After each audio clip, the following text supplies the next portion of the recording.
Hi, Internet viewers.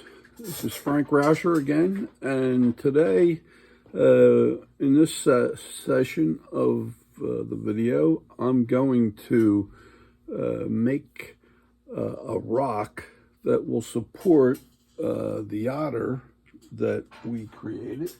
And let me show you that. In this setting here, I have the otter touching a rock, and that's what I'm going to build. This here is going to be made out of wood.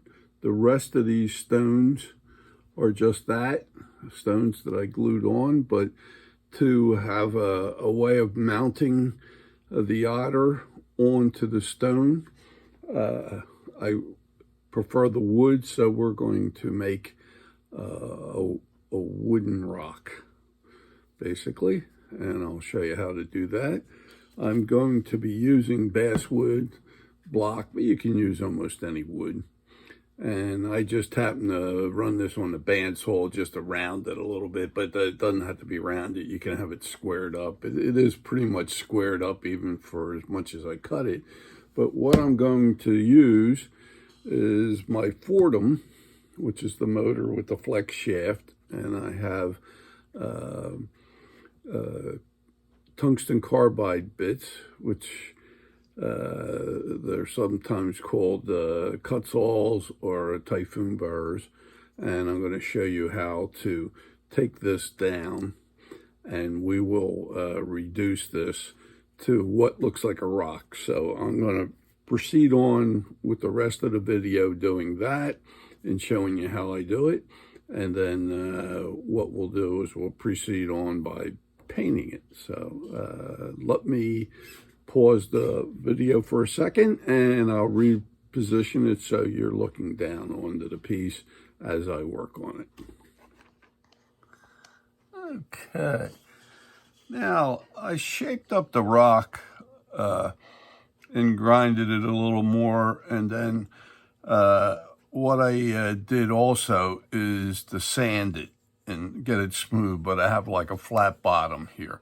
So that will allow it to sit easy. And then what I'm going to do is I'm going to go with the micro grinder. And what I'm going to do is just put some like character lines in here and soften them out a little bit, because this you want it to look like a tumbled rock, and it may have some digs in it or something like that, but you don't want it to look so perfect.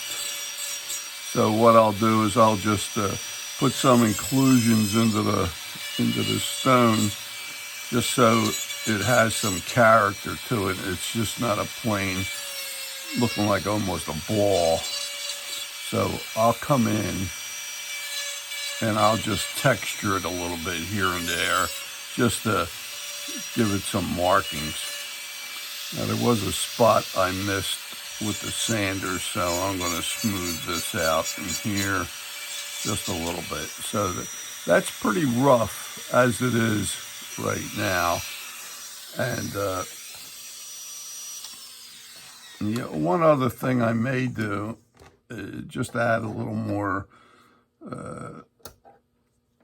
pizzazz to it, is to get like a burning pen. This is the burner I showed you earlier, where you can dial up your temperature, and then I could come in and just where I undercut, I can come in and sort of just put some more fractures into the stone and stuff like that, just to give it a little more appeal. And in some cases where they haven't been lifted, if I turn the temperature up even higher, it'll start burning this rock a little bit faster, and I can go in from the side of the pen and push in and get these inclusions into the stone, just so you have something that doesn't seem so perfect. And I'll just vein it a little bit. Not that you're going to see that much of it, but just to have like that. And that adds a little more character to the stone. So after I've done that, now I'll get my acrylic paints. And this is going to be really just a mixture of almost anything you want. Okay, I have a little white, I have burnt sienna, burnt umber, black, and raw sienna, and I sort of I'm just going to freely paint this. I'm going to add a little water in my tray here. These are already been mixed, pre-mixed. And what I want to do is just get a splash of color onto the piece. I'll start with the white a little bit just to throw it on there. And then I'm going to go in and let me get a little more paint. I thought I had enough here. I'm going to get the burnt sienna, which is on the reddish side, and I will mix that in with the water. Excuse me. And one thing I was saying before, when you're hogging, like I was doing, I usually wear a mask so that you don't want to get the dust in your system too much. So I didn't dissolve that paint. You can see like globs of it still there. So I'm still holding out on that one as far as getting it. I don't want to get this real red. So I'm going to throw some of that color on there. And then also I'm going to put in some raw sienna and mix that in as well, just to get a variety of color in here. You can also put some burnt umber. This is just, it's like a hodgepodge, so you can get a variety of colors into your piece. So you know how rocks are, they're just not any one color. I'm even going to put a little black in there, but you got to watch the black. So I'm going to add some water into that. The black you got to watch. It tends to want to take over sometimes. So I'm going to wipe that out just a little bit, just so it gets lost in there. But I want to try to paint the whole thing and get some color in there. And you can have the freedom. You can even use a blue. I'm not even going in with a blue. I'm just playing around here as far as the coloring goes. You can see if you're going to use black, I would water that down a little bit more so that it doesn't come on so strong. A little bit of black here and there isn't going to hurt it at all. It puts the markings in on this, and if you get it too much, you can come back with a little bit of white. And then you can also come in with the burnt umber, the raw sienna, and I'm leaning towards the, I guess, the reddish side of things here, but I will, I want to try to get a little contrast because the otter itself is basically burnt umber, like a brown, darkish brown. So I want to try to have a little bit of change in the coloring in so that there's a contrast between the otter and the stone, so they stand out, and that's what I'm trying to achieve a little bit here. So it's got too much paint there that time. So I will come in, blend that off.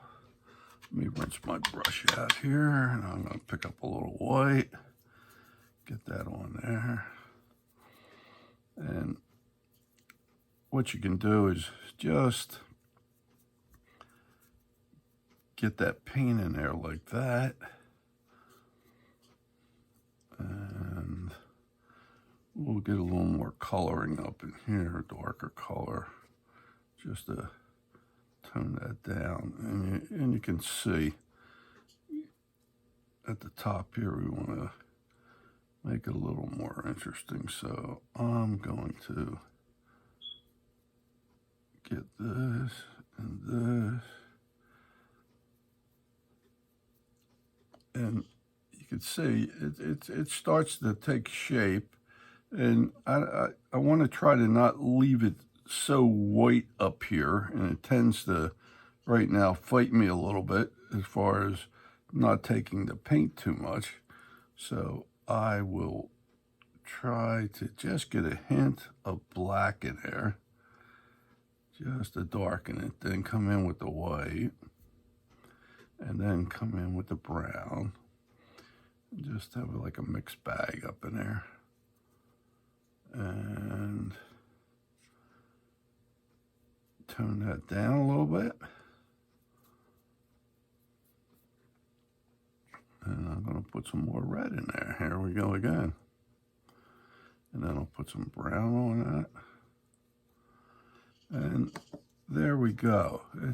You pretty much can just have a freelancing of it. You don't need to, I would recommend painting the bottom just so that it's got paint all around it. So I'm going to let this sit and dry, but that's basically the rock. Now, on the next stage that I go into, I'm going to show you how to mount it on a base, and then we're also going to make some grasses, and I'm going to have some additional real rocks that would go with this so that you can see like a comparison, and you get different colored rocks, which is what I've used in my original setting. This has white ones, reddish, the brown like that.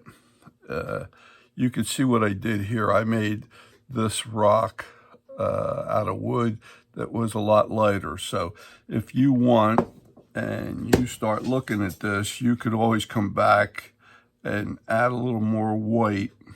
And I'm running out of the white here, but you can sort of subdue it a little bit more and darken other areas as you go, and it'll start shaping up. So at this point, I'm going to stop on the rock, and when we come back on the next video, I will show you how to mount this onto a base, and I'll show you how to attach the otter to the base. Okay.